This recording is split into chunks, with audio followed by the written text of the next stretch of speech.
Hello friends, welcome to our YouTube channel. આજે મિત્રો આપણે માહિતી મેળવીશું વર્ષ 2026-27માં ગુજરાતમાં આવનારી મોટી ભરતી વિશે. આજે આપણે માહિતી મેળવીશું. ઉમેદવારો માટે એક સોનેરી તક સારા ભવિષ્ય તરફ રહી લે છે. અંદાજિત ભરતીની વિગતો મિત્રો અહીંયા દર્શાવેલી આવી છે.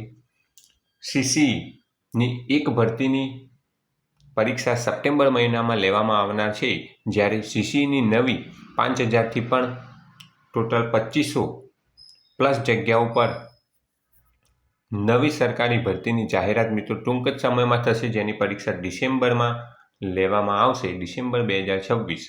એટલે જે કોઈ ઉમેદવારે આ સીસી જે અત્યારે ચાલી રહી છે તેના ફોર્મ ભરવાના કદાચ બાકી રહી ગયા હોય તો નેક્સ્ટ સીસીની ભરતીમાં તેઓ ફોર્મ ભરી શકે છે.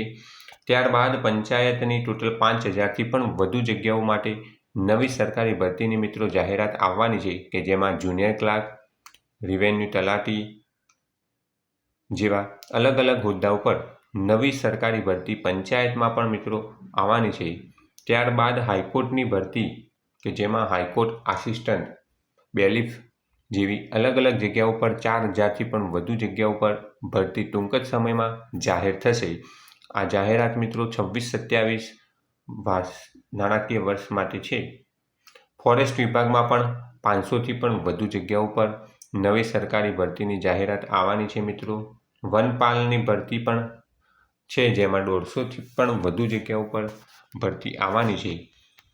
પોલીસની ભરતી, જેમાં કોન્સ્ટેબલ, પીએસઆઈ, એલઆરડી વગેરેની 13000થી પણ વધુ જગ્યાઓ પર નવી સરકારી ભરતીની મિત્રો જાહેરાત આવવાની છે. વિવિધ મહાનગરપાલિકાઓ મિત્રો હમણાં નવી બની છે, કે જેમાં 1000થી 2000થી પણ વધારે જગ્યાઓ નગરપાલિકામાં પણ નવી સરકારી ભરતી મિત્રો આવવાની છે. એમ કહીને કુલ 26000થી પણ વધુ જગ્યાઓ પર વર્ષ 2026-27માં નવી સરકારી ભરતીની જાહેરાત મિત્રો ટૂંક જ સમયમાં આવશે. જે કોઈ ઉમેદવાર પાસ ના થયા હોય તો હતાશ થવાની જરૂર નથી, તૈયારી ચાલુ રાખજો. આગામી સમયમાં તમારો પણ નંબર સરકારી ભરતીમાં લાગી જાય. મહેનત આજે, સફળતા આવતીકાલે. તૈયારી શરૂ કરો, સપનાનું સાકાર કરો મિત્રો. તો આગામી સમયમાં તમને મનગમતી તમામ 2026-27માં અલગ અલગ કેડરની ભરતી આવવાની છે, તેથી તૈયારી ચાલુ રાખજો મિત્રો. Thanks for watching this video. Thanks and good bye.